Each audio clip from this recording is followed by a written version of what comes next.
have needlessly been killed. Andrew Loku, DeAndre Campbell, Chantel Moore, Devontae Miller. If you don't know these names, I suggest you find out who they are. Do your own research.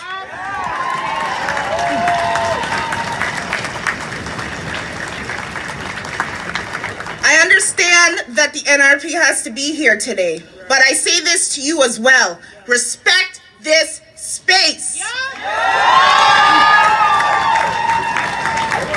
Be mindful of the space that you take up here today, because we are out here today to protest against police brutality and the murdering of Black bodies. And you represent an organization that has historically played a role in the abuse and murder of Black and Indigenous people. I've seen some of you taking a knee at previous protests, but I don't give a damn about you taking a knee. Because what is the point in taking a knee with us today and then use that same knee to drive into the back or the neck of my people? George Floyd! What is the point in taking a knee with us today if you are going to turn around the next day and racially profile our sons and daughters? The bottom line is, racialized people do not feel safe around the police. Period. What we are seeing across America and Canada are not isolated incidents. The police brutality exists and hides under the umbrella of white supremacy and systemic racism. That's it. And as a future social worker, it wouldn't be right for me to stand here and not also acknowledge that our Black and Indigenous children are overrepresented still today in child welfare. This is also because of white supremacy and systemic racism.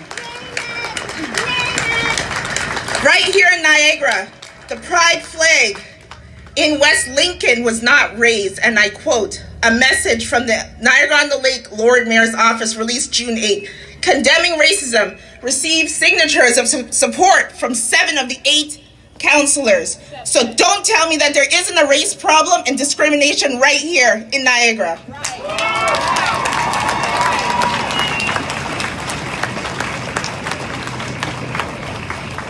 The Niagara Region Anti-Racism Association currently has 2 campaigns on the move right now. Employment equity.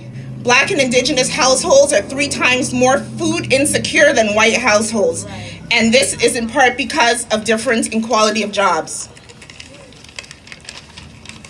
We need to break down the barriers in recruitment and hiring. Look at where you work now. How many BIPOC people do you have inside your workplaces? And what are the positions that they have? Are they cleaning the building? Are they janitors, or do they hold positions of power? Take a look.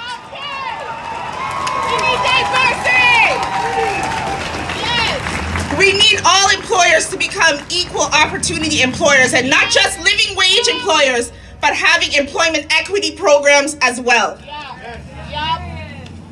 Our other campaign is with the police.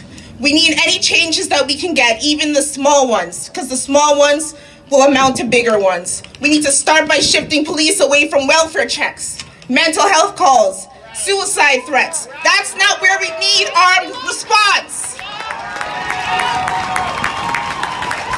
Armored SUVs and street checks may benefit the police a little, but they are a constant threat to racialized and marginalized communities in Niagara. Please support our campaign. Like us on Facebook.com/the NRARA.